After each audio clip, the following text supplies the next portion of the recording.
Hey everyone, today we're diving into the new iOS 17.5 update, which is currently in beta testing.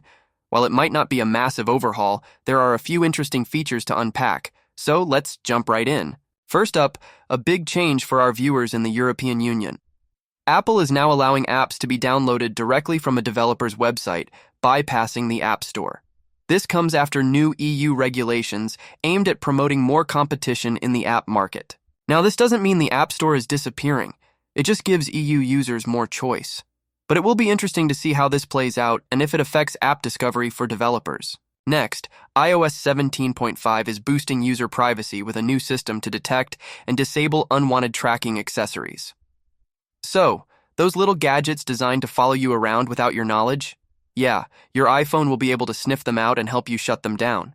This is a great addition, especially as concerns about tracking rise. It gives users more control over their privacy. Apple's giving the podcast widget on your home screen a little makeover. It will now change color to match the artwork of the podcast you're currently listening to. A small change, but a nice visual touch. If you're an Apple News Plus subscriber, get ready to flex your brain muscles. iOS 17.5 brings a new daily puzzle game called Quartiles. It sounds like a fun way to break up your news reading and challenge yourself. There are also a couple of minor tweaks in iOS 17.5. The Settings app gets a new icon for passkeys, and the Books app revamps how reading goals are displayed. So that's a look at what's new in iOS 17.5.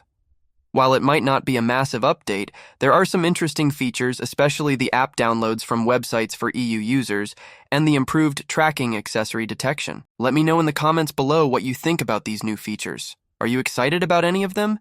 And if you're in the EU, will you be downloading apps directly from websites?